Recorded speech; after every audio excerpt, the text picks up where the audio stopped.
Hi, this is Christina of coachingwithchristina.com, and today I want to share with you 3 tips, especially for highly sensitive women who also have highly sensitive stomachs. So you might be wondering, what exactly is a highly sensitive stomach? Well, first of all, a highly sensitive person is somebody who just has a more sensitive nervous system than most, and usually that also includes having a highly sensitive stomach. This may also be true of some men, but I found that to be true of a lot of women that I know. It's true of myself, it's true of a lot of my female friends, and even some of my clients. So I wanted to share with you today 3 tips that I have for dealing with a highly sensitive stomach. Because if you've, had some of these symptoms like stomach tension, butterflies in your stomach, nervousness, gas, bloating, acid reflux, maybe even irritable bowel syndrome, you might have gone to a GI doctor or nutritionist. You might have looked at the foods that you're eating and changed them, or researched online how to handle this. And I found, when I've done these things, that the answers I've gotten have only been a part of solving the problem. The reason is because the advice you're going to get is probably going to be geared more towards the general person. And people can have these symptoms for a variety of reasons. Usually it can be related to having a hernia or being overweight in the midsection area, or it could be dietary, strictly dietary for some people. But it really seems to me that for highly sensitive people, a lot of it's emotional and stress related. And it's how we're handling things by holding tension in our stomach area. So doing a lot of the things, the recommendations that we typically get for dealing with digestive symptoms are not necessarily going to bring us 100% relief.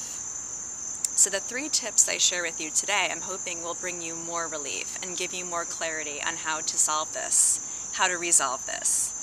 So my first tip number 1, is to keep a food diary, which is typically recommended, not only writing down the foods you're eating, but also writing down your emotional state at the time and any stress that you're experiencing. So you want to list the foods that you're eating throughout the day, the time that you're eating them, and what your reaction to them is, but you also want to list your emotional state, how you're feeling, what symptoms you're having, what stresses you're dealing with, the situation that you're in. And the reason for this is because I can tell you from my own personal experience that when I'm feeling really happy and, I'm feeling blissed out, peaceful, and calm, I can eat whatever I want, and I don't get any symptoms. I can drink wine, I can eat chocolate and pizza, and basically all the stuff that's on the lists you can find of things you shouldn't have, and I won't have any symptoms. Now, there's like a whole spectrum of reactions I'll have. There's kind of that middle point where I'm feeling some low-grade tension, from typical day-to-day stuff, and when I feel that way, I feel good most of the time, but there are certain foods that will trigger me, and they're usually foods from that list of things you shouldn't have. And if I'm feeling really bad about something, if I'm feeling particularly stressed, really tense, everything is going to bother me. Everything, even water. Like, it doesn't seem like I can eat anything, even stuff off that list of foods that are supposed to be soothing, even those will upset my stomach. So that's why I really feel like emotion and stress is a really important piece to this. So there's a fly that keeps getting in my face. So don't forget to include that in your food diary. Also include your emotions and your stress state. My second tip for you is to really pay attention to how you feel in your stomach throughout the day. You might not even be aware that you're holding tension there. I know I wasn't aware of it until one moment where I read something. I was reading an article, and I read something that just completely relaxed me. I felt a great sense of relief. And then I realized that I had been holding tension in my stomach area because I felt it relax. And I often feel this when I do a meditation, or a visualization. So really, ask yourself, am I feeling any tension? You might not even be aware of it because it's something we do unconsciously, and if we do it often enough, it just starts to feel like our normal state. So pay attention to that, and also pay attention to how it might get worse as you're in a stressful situation.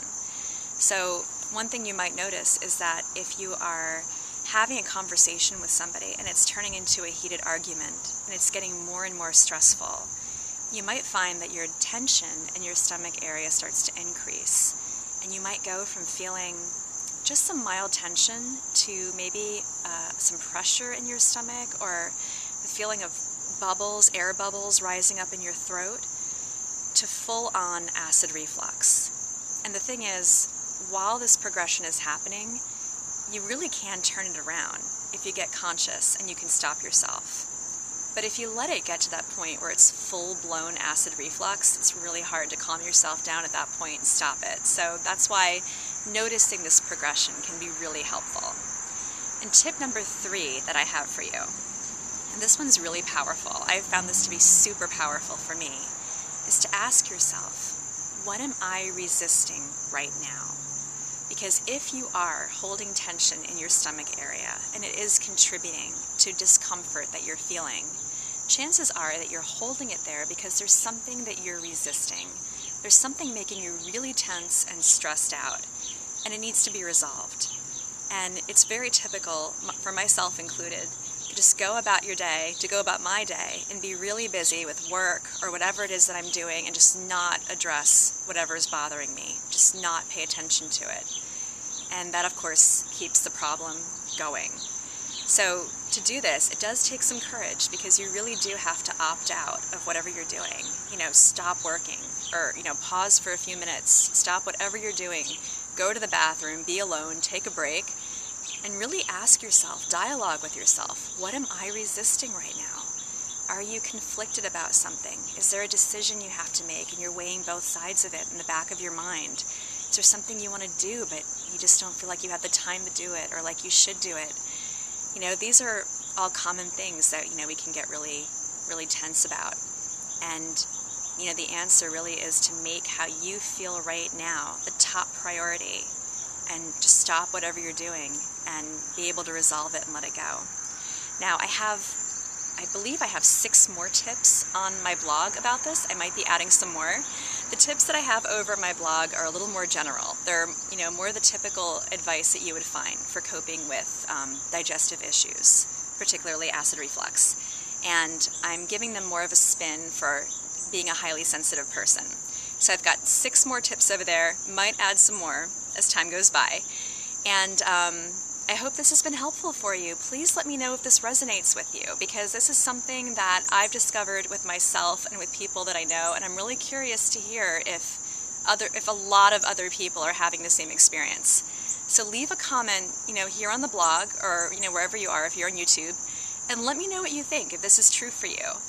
And if you're not already on my newsletter list, please go ahead and subscribe. I'm at coachingwithchristina.com, and I have this really awesome ebook there that I'd love to share with you. It's called Manifest Your Best Life, 5 Powerful Tools, and it's got 5 powerful tools in it for creating magic in your life and having a positive mindset.